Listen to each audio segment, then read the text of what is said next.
this world. Does anyone remember those books, Where's Waldo?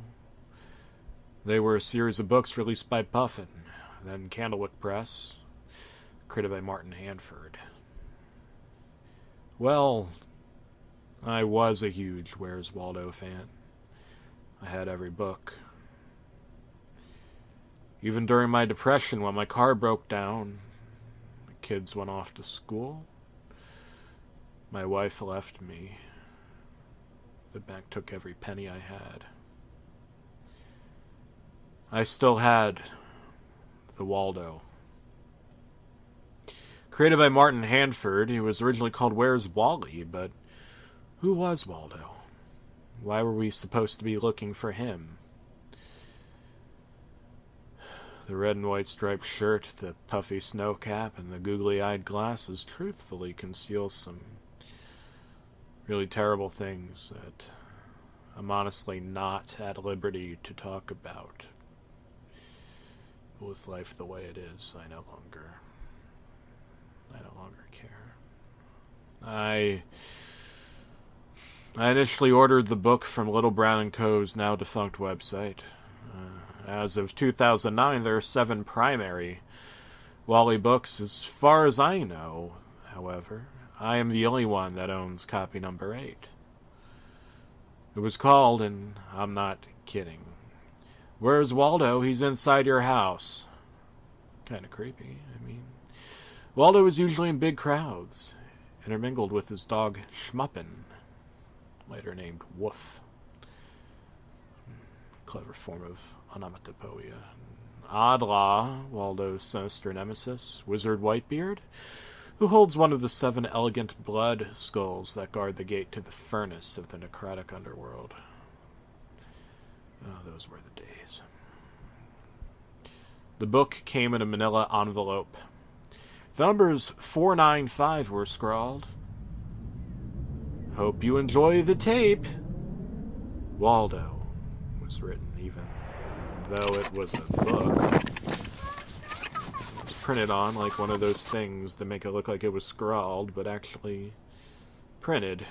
But the numbers were actually scrawled. It made no sense. None of this does. I picked up the book. My favorite book. Something I dedicated a good 20 years of my life to. Oh, I had found Waldo countless times. I could even find Waldo in some of the books with my eyes closed. No one could stop me from finding Waldo. I even won a local prize held by me to see who could find the most Waldos.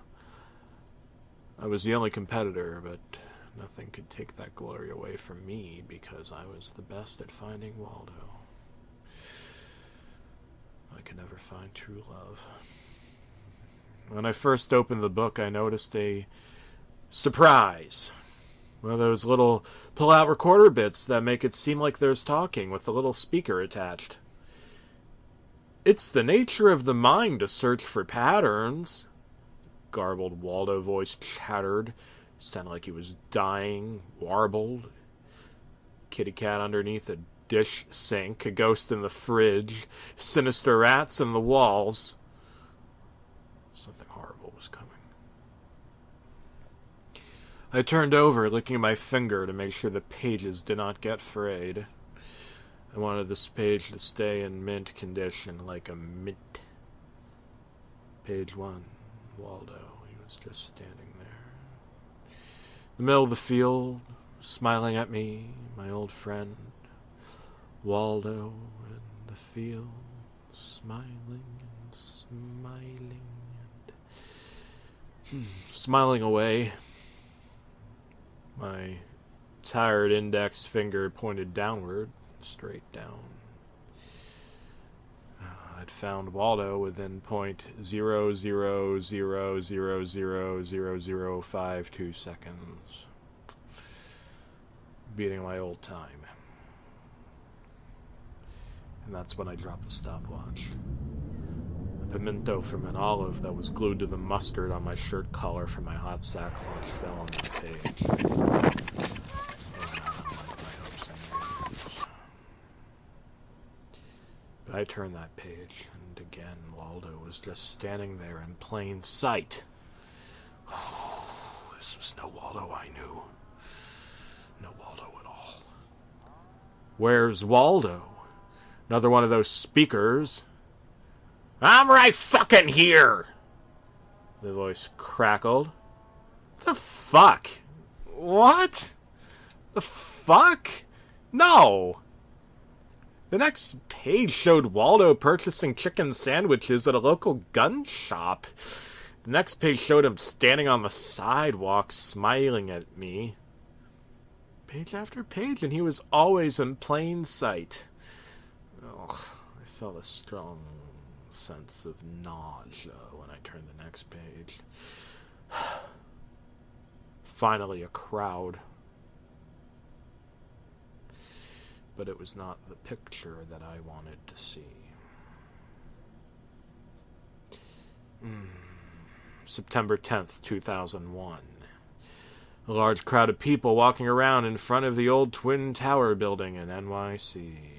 Hot dog standsmen, happy-go-lucky tourists, and plenty of cheer. Finally, this was the Waldo I knew, the Waldo I was a fan of. My favorite book. Back to being my favorite book. Oh, I had everything that a boy could ever want. I was a grown-ass man. But then my heart skipped a beat when I saw what happened next. I scanned the pages frantically as I started to notice something really, really weird. George W. Bush was in the crowd, smiling. I know what you're thinking, but it was him. On the level, the disheveled face simply looked astonishing and smiling, as though he didn't even know why he was there. I was looking for Waldo, not George W. Bush, former president of the U.S. He was eating a chicken sandwich.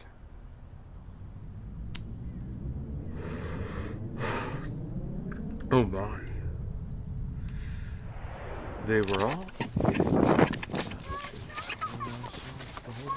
to all of my horror. Waldo? He's carrying pallets into the back of the World Trade Center, smiling and smiling and smiling away. But obscured under those glasses was a slightly tinged look. When the artist drops the eye dot down a peg and turns the brow just 3 degrees downward, a Gaussian curve of sinisterness, gone sinister. Well, whatever, I had found him. I circled him with my Sharpie, as I usually do.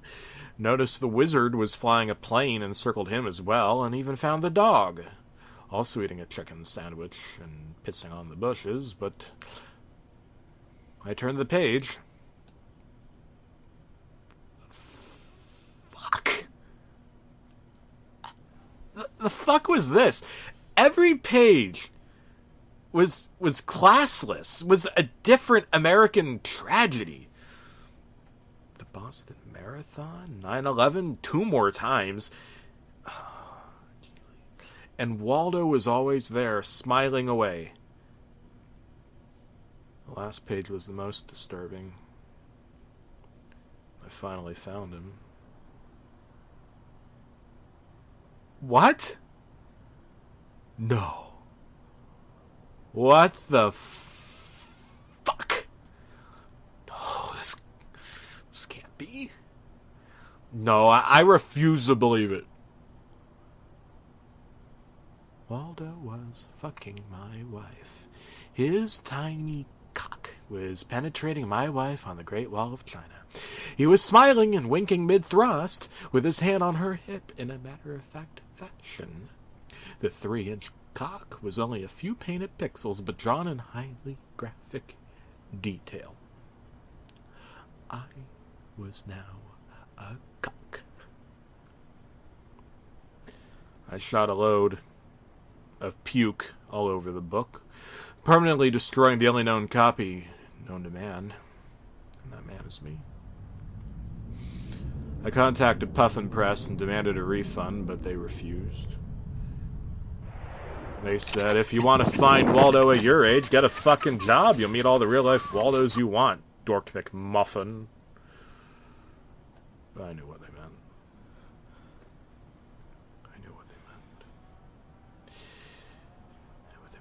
They sent me a check for $6 million and a little hush-hush money, if you will. It stopped me from talking about the Waldo. And a few days later, I found a striped red snowcap on the lawn. I knew I'd come home late because my big presentation at the supermarket had gone on a few minutes too late, so I came home late. Like, I fucking knew I was supposed to talk when I'm showing a PowerPoint and clicking with my mouse. Whatever. I was a little too late. And by that, I mean too late. Found the striped shirt on the couch. The blue jeans on the floor. Pink underwear. Yes, Waldo wears pink underwear. Disgusting, I know. He showers with the glasses on. Where am I now? Waldo grinned big, rubbing my Irish Spring soap all over his naked body. Oh, he was fucking my wife. Waldo was fucking my wife. Come at me, cuckface! I picked up the black Sharpie and lunged at him. He wrestled me to the floor. I'd been the victim of identity theft. He's always in the last place you look. The bespectacled naked cartoon man smiled at me. Indeed, he had already moved in. He had rifled the papers, refiled, taken the wife. He was sanding off my fingerprints and surgically grafting them onto his. Waldo had taken over my whole house, the fish, the ferns, the laundry. How long had he been watching me? It's not a question of where's Waldo, he smiled at me. It's a question of who is Waldo! Oh, I swear to... His face puckered into George W. Bush for a second, morphing into a strange, shape-shifting reptilian. I screamed and he punched me in the face, knocking me unconscious. I woke up on a Mexican prison bus. My identity had been entered into the computer differently. Just a single mouse click. How's that for divine justice? To swap my face with someone else, and now Hispanic Waldo and I had switched places. The wizard was sitting next to me, smiling, however. What are you in for? Wizard Whitebeard smiled. His eyes were like iridescent jewels that mesmerized me. My exceptionally long beard is often the key to finding me. He smiled, offering me pro tips on how to complete the books. I just wanted my old life back. He waved his hand and his wand, smiling. He waved and waved and waved that wand. See you next time, Oddlaw! His eyes became fiery hot coals, and he exploded into confetti. Waldo is Oddlaw spelled backwards. Waldo is Oddlaw spelled backwards. Then the dog began to narrate. I could hear the voice outside the prison bus. It was from that day forward that Cinco de Mayo became the official Dogs Can't Talk, Dogs Can't Talk! The dog huffed, screamed, choked, falling over, crying. I looked out the window, scared. We weren't going to Mexico. We were driving into the book! Listen, truth is, ever since I was a kid, I had these clairvoyant psychic powers. I knew I wasn't like them. I wore their clothes, played their tag team football, and even ate at the dinner table. But I am from another world. The Waldo dimension. I came here to share with you the secrets of the universe, but you stole my identity and fucked my wife. I will keep the secrets of the universe, so you can enjoy your shitty daytime TV and polyphenols. I have to go now. My planet needs me.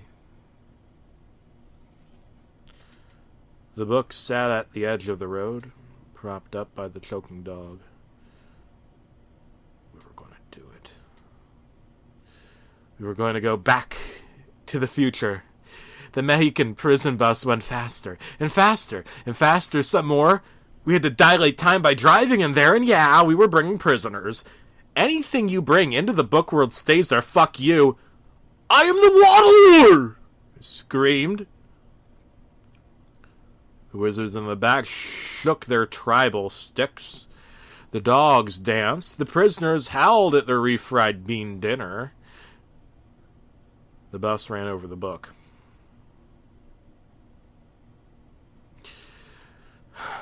The bus drove over the wall and fell off a cliff, incinerating all of us to a hot, crispy plate of hot cakes. Or did it? It didn't, just between you and me. I'm in the Waldo dimension now. I'm in the books.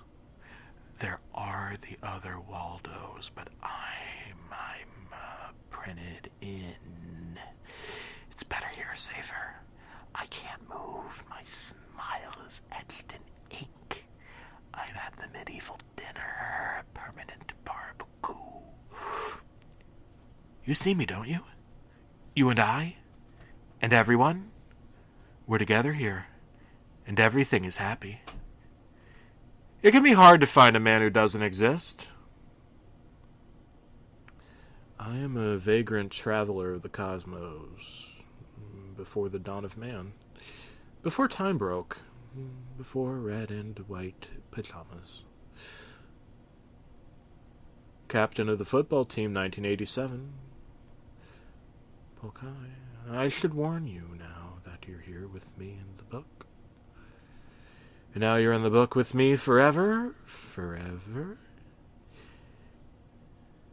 If you get scared, get lost, you can't move.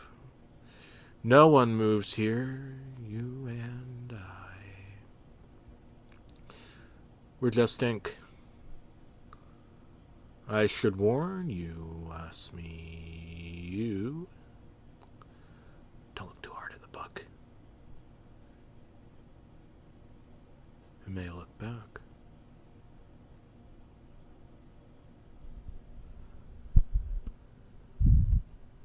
Cockface.